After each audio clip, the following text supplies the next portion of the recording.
I don't brood about past work too much. I'm much too keen on what I'm going to do next week, actually.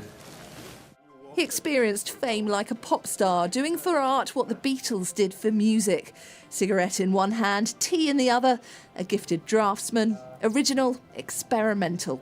An artist who produced some of the most iconic images of our times over the course of 6 decades. When I paint, I feel I'm 30. I do, actually. It's only when I stop I feel my age. He was the boy from Bradford who refused to pick up a gun. Decades later, the world would call him a genius. On Thursday, just 1 month before his 89th birthday, David Hockney passed away peacefully at his home in London. He was 88 years old. His publicist, Erica Bolton, confirmed the news in a statement, describing him as one of the most important figures in contemporary art of both the 20th and 21st centuries.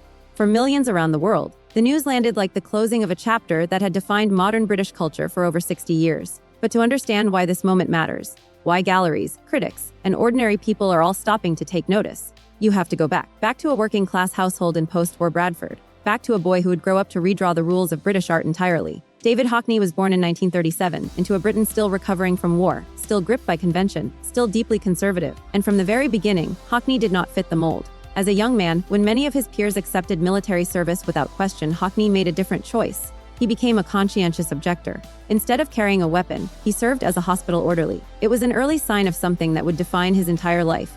A refusal to simply go along with what was expected. That same independent streak carried him into art.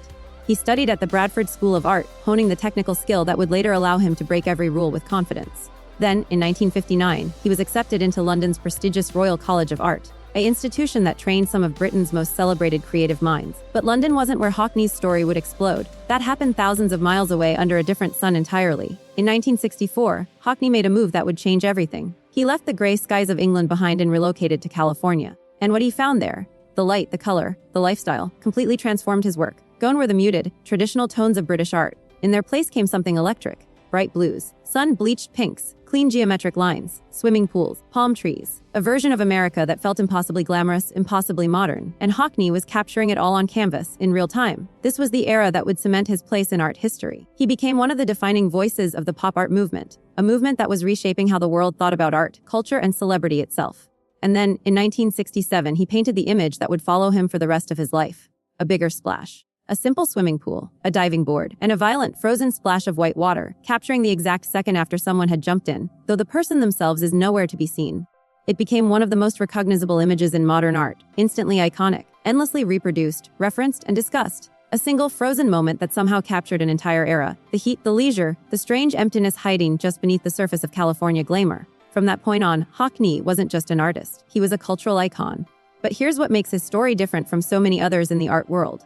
Despite the fame, despite the international acclaim, despite decades spent among the elite of the art and entertainment world, Hockney never lost where he came from. He kept his thick Yorkshire accent his entire life. He kept his love of fish and chips. He kept smoking, openly and unapologetically, even as the world around him changed and the habit became increasingly taboo. In a world built on image and reinvention, Hockney refused to reinvent the one thing that mattered most: himself.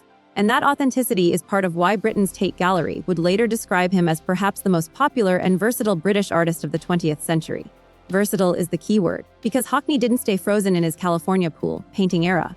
Over the following decades, he kept evolving. He moved between mediums, between styles, between subjects, eventually turning his attention back to the landscapes of his native Yorkshire, painting the rolling hills and changing seasons of the region he never truly left behind, even when he was living a world away. From the working-class streets of Bradford, to the sun-drenched pools of Los Angeles, to the quiet fields of Yorkshire, Hockney's work became a kind of visual autobiography, a record of a life lived entirely on his own terms. And now that life has come to an end. According to the statement released this week, Hockney died peacefully at home, in London, just 1 month shy of his 89th birthday. He leaves behind an enormous body of work, paintings, drawings, stage designs, photographic experiments, decades of output that span continents, decades, and artistic movements, work that has been exhibited in major galleries around the world and studied by generations of art students. For an artist whose career began with an act of quiet rebellion, a young man who refused to carry a gun, Hockney spent the rest of his life carrying something else instead. A brush, a vision, and an unmistakable voice that never asked permission to be different. The tributes are already pouring in from across the art world, with figures from major institutions like the Tate acknowledging the scale of what's been lost. But for many people, Hockney wasn't just a name in a gallery. He was the artist behind the image, that swimming pool, that splash, that so many people have seen reproduced on posters, postcards, and screens without even knowing his name. Now, as the art world processes this loss, bigger questions are already starting to surface. What happens to the vast collection of work he leaves behind? Will there be a major retrospective, a final exhibition curated in his honor? And how will history ultimately judge a man who spent 60 years refusing to be boxed in? By geography, by movement, by expectation. One thing is certain. The boy from Bradford who once refused to pick up a weapon ended up putting his mark on art history in a way almost no one else from his generation managed to do. So here's the question worth sitting with. When an artist spends an entire career breaking rules and refusing to conform, and ends up beloved by the very establishment he once stood apart from, does that make him a rebel who won, or a rebel the system simply learned how to embrace? Let us know what you think in the comments. And if you want more deep dives into the lives, legacies, and untold stories of the world's most influential cultural figures, subscribe to Snapcraze Hub now.